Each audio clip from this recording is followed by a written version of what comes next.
Hello there, it's Afaff from Afaff Paintball Field Reviews, and today we're going to take a trip to Yankee Paintball. Before I continue, I should let you know that we did not play a normal game there, but rather an event, the Mad Max Thunderdome game to be precise, which altered my experience of the area, but still gave me a good enough knowledge of the place to make a review off of it.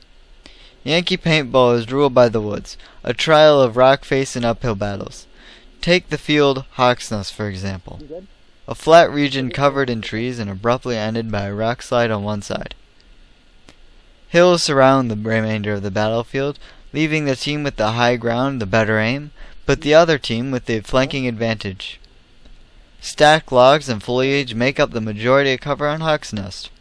The knoll is directly below the Hawk's Nest. At the knoll, there are small, divided buildings that are scattered around the map, giving players ample cover if they wish to bunker down. Players also have the option of flanking around and playing the aggressive side of the field, using the foliage and other light cover to their advantage. In the game that we played, we had both fields together to create this rock face that we had to go down or siege in order to complete set objectives. So, while our experience is a little different, there are still many things that remain similar enough to know where the boundaries are.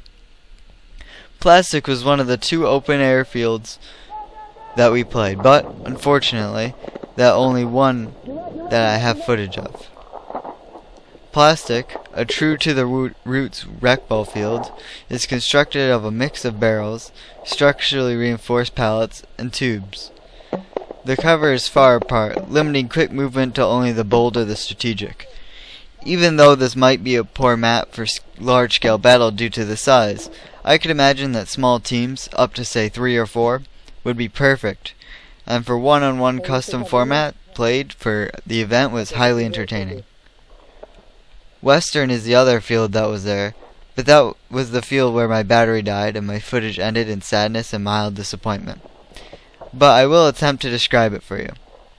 Imagine a field with low-lying wooden cover, so low that one would have to crawl or run fast to move to cover. There is a center spider with 4 legs going out to each side.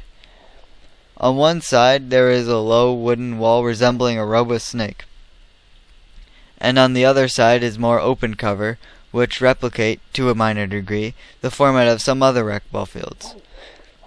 In the back of both sides there is a wall with windows, preventing too many players from getting hit off the break.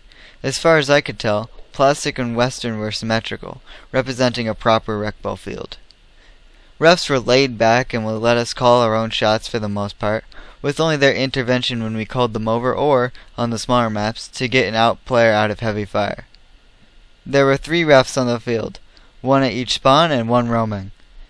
Games for this Mad Max event went on for about 40 minutes, with 15 to 20 minute breaks in between, making them have consistently fluid games for the most part. Most of the rental players were kept in a private party until near the end, when we got a sudden surge of rental players, who we used, thanks to one of the players taking control of the team, as a defensive wall that was actually highly effective. And no, this isn't sarcasm or buttering it up. The special rule that was abided by for normal games was the 20 feet no shooting rule, and you could only surrender them there. The pro shop was very basic, with only basics such as paintballs, air, rental, refreshment, and some markers. Altogether, Yankee Paintball is a field that is dominated by woods ball fields, and rec ball and scenario fields Plastic and Western to back them up, and make the fields more rounded. Refs were chill and let the players be creative with their tactics, and the pro shop was only there for mostly refills and some small marker and equipment purchases. This is Afaff, signing out.